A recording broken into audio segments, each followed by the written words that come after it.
So,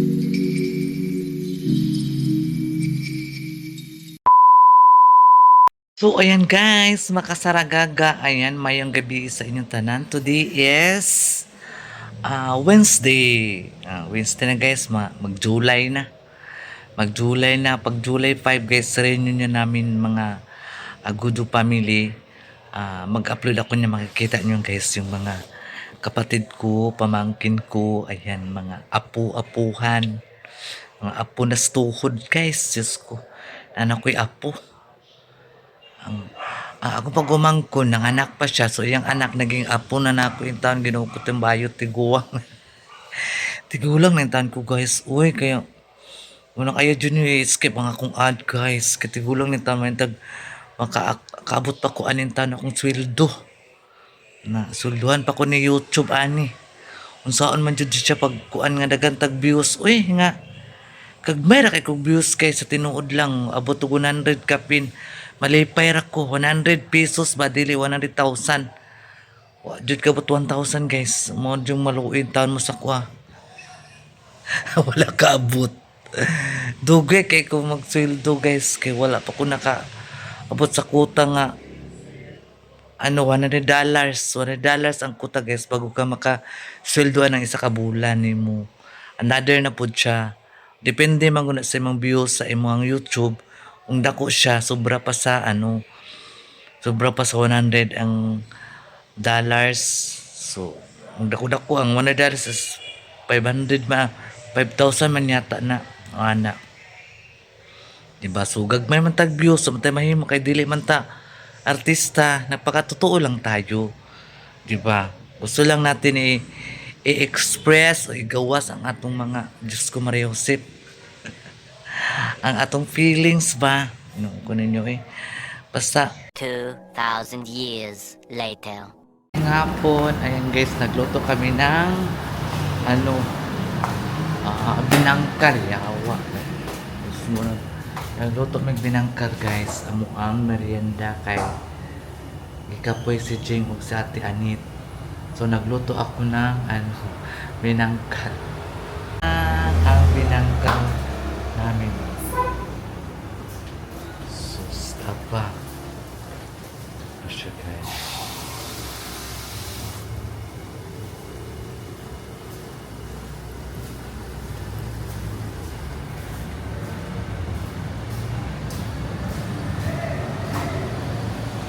Binangkal namin.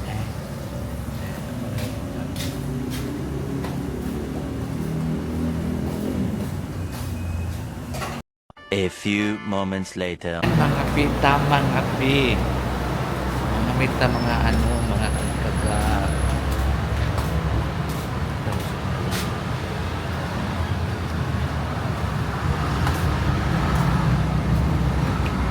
lamit sure ka? Kalimutan mo pangalan. Kalimutan mo pangalan. Kuha may pangalan mo Anita Linda. Ayun. Siya si Anita Linda guys. Toro. Tara, Anita Linda nagkaon og binangkal. Kaon sa binangkal guys, pareha niya na og binangkal. Nagbuak-buak. Nagbuak-buak. Nagbuak-buak yung binangkal guys kay ang iyang suman. Pa man sila nakita siyang suman. Pa man dito sa ilahang balay ang suman. Ikap na ako ang bubuga. Ihikap na niya ang suman. Ang sulod kuan. Balangoy. Ay, Diyos ko. Kinabuhing putri. Guys, nagawa si Jing ng merienda ni Madam mamaya. Chinchurit tuna. Nilagyan namin ng ano ba ito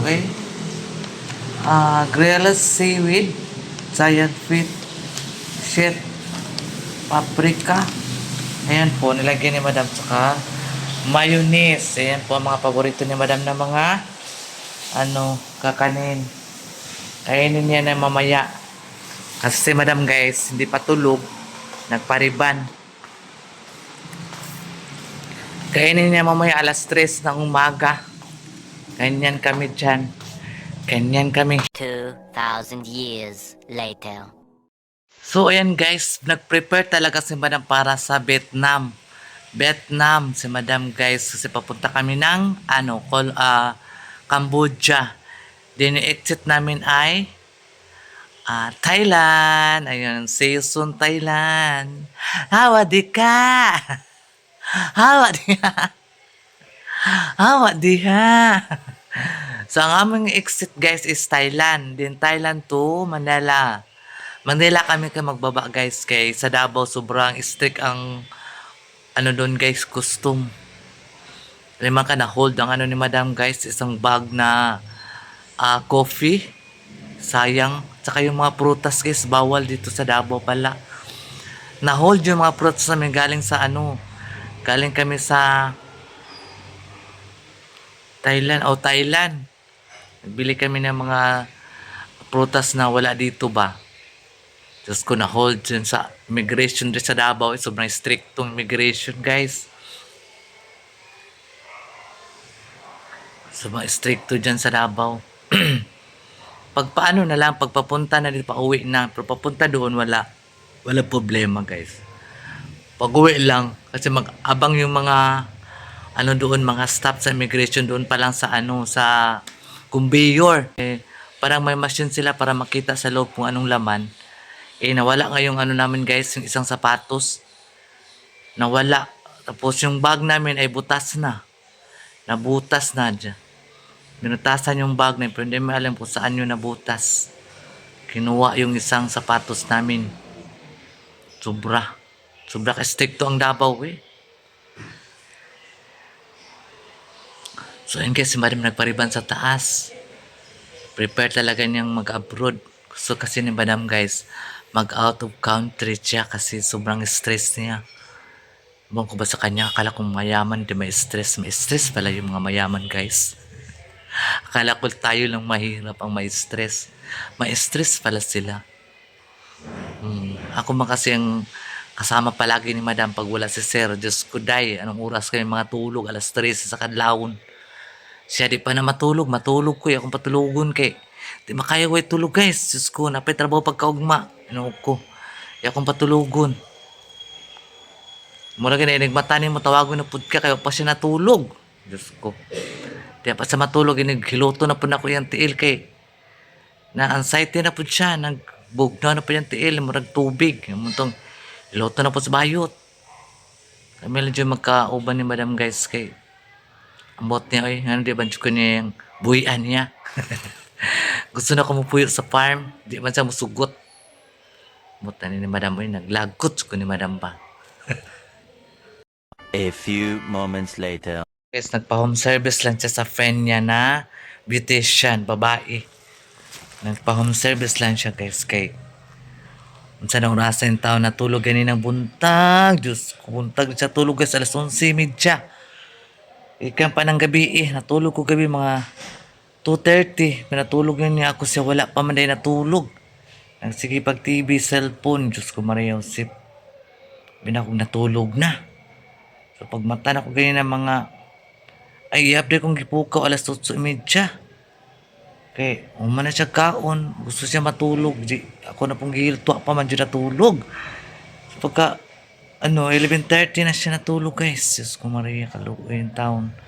Umuta na niya sa stress lagi siya sa mga may nangutang niya ba nga dugay mamayad og mga tubo. Lagi nung ko. Ano ka stressan niya guys kay malagi na sobra lagi niya katiwala sa mga tao. Ay nako. Sobra niya katiwala ba? A few moments later. Guys, magtulungan lang tayo guys ha. Hindi naman ako nagmamakawa sa inyo guys. Nara sa inyo kung ganamong mo tanaw sa akong video. Mas maayo para makarelate mo guys kung unsa jud ang buhay. Buhay ni Saragaga ba? Pasig hayay kay Kudri guys. Hayay jud ko sa tinuod lang. Hayay kay Kudri. Pero sakit kay akong dughan sa akong boyfriend. Joke lang. Wala bita akong boyfriend guys. I'm still single. Para makabalo mo jud guys akong kinabuhi ni Sarah Gaga Vlog. Ayan. Nagkwento ko na naman sa inyo siguro kung ano kami noon. Mao gapon hanggang ngayon. Walang pagbabago. As long as happy ako dahil wala kami mga sakit. Yun lang. Di na ako mangarap na sobrang basta kung anong naabot mo, yun na. Huwag ka na mangarap ng hindi mo man makaya, hindi mo man maabot. Kung anong binigay ni Lord sa'yo, tatanggapin mo yun, di ba? Para sa akin, andito ako kay Madam Tutsi. Binigyan ako ni Lord ng magandang amo. Magandang amo na mabait sa akin. Ako lang ang maldita. Maldita si Madam sa mga ayaw niya yung hindi niya gusto. Muna si Madam, pag ayaw niya talaga guys. Kaya wag mong gawin ang ayaw ni Madam. Kaya yan ang talaga yan sa sayo. Hindi ka talaga niya magustuhan. Yun ang ugali ni Madam. Pag ayaw niya talaga, pag sabihan ng ayaw, wag mong gawin yan, wag mo talagang gawin. O, di ba? Pag ginawa mo yan, wala nang trust ang amo sa imo, ha? Di ba? Hindi mo naman siya sinunod. Kasi yun ang protocol na niya nga. Ayaw na talaga yung mailikot ang kamay. Ayaw ni Madam yun. Gusto ni Madam, honest ka. Ayaw niya magsisinungaling ka sa harap niya. At alam niya kung nagsisinungaling ka o hindi. Iwan ko ba ni Madam? Bakit alam niya? Alam niya talaga guys na nagsinungaling ka o hindi. Naku, malalaman talaga ni Madam yan. Kaya hindi ka makapagsabi na, ay hindi man Madam na. Mag-away talaga kayo. Basta si Madam na magsabi ng ganyan-ganyan. Alam na talaga na. Iwan ko ba ni Madam mo yung parang si Madam ba? Psychology na. Psycho na niya imuhang pagka-atikon. Kaya kundi atikon ka. Na psycho na atikon ka. Na kay sala nga wala ng istorya. Makabalo na siya. Mo nang makaingon na lang ka, oh yes. Pero kung naman dyan tao nga dili mo angkon sa iyang mali guys. Anong naman dyan ang mga tao? Bakit? Tatanungin ko kayo ha? Ha? A few moments later. Guys, may nilagay si Jing dyan sa oven. Ewan ko ano yun. Manok daw yan. Pagkain ni Madam. Oven bayot. Ako kang oven day. Oven ambot sa pangalan ng resipihan na. Anong gi-oven man. Day kamayo. Uno yan. Wow, katigam yung uno yan. Pagluto ta. Yan ay giluto sa oven. Oh. Kabalo ano yan giluto ni Jing dyan. Kasi pagkain daw yan ni Madam. Gusto kasi pa si Madam kasi mag-crave ng mga anong gusto niya, kainin talaga niya yan guys. Basta si Madam magsabi magkakain, magpabili talaga yan sa mall. Nagbili sila kanina sa mall, ayun na, niluto nila Iwan ko anong recipe yan. Sabi ni Ching daw yan manok. Pero hindi ko alam anong luto yan kasi litson, hindi mo, hindi malitson. Parang chop-chop. Parang laman siya ba? Ewan ko ano dapat gawin niya. A few moments later. So, ayun guys. Thank you so much mga subscribers sa Sarah Gaga Vlog. Ayan. Thank you sa inyo lahat. Sa inyong mga support ni Sarah Gaga. Ayan, problema ko sa ako ang views. Sana matulungan nyo ako. Ay, hindi ako nagmamakawa. Nasa inyo lang siya guys, di ba? At least, naging totoo ako sa inyo. Hindi ako nagmamayabang. Di ba? At least, nagpakatotoo ako sa inyo. Ha? So, ayun guys. Please don't skip my ad Sarah Gaga. And, kung hindi pa kayo updated sa mga YouTube channel ko ay Sarah Gaga Vlog. Ayan guys. So, ayun lang manghiningi ko sa inyo. Don't skip my ad. Paki-share and like. And subscribe. Sarah Gaga Vlog. So, ayan. Bye-bye. The time is 9. Quarter to 10 na guys. Mag-alas 10 na. So bukas na naman. Huwibis na naman is 25 na naman bukas guys.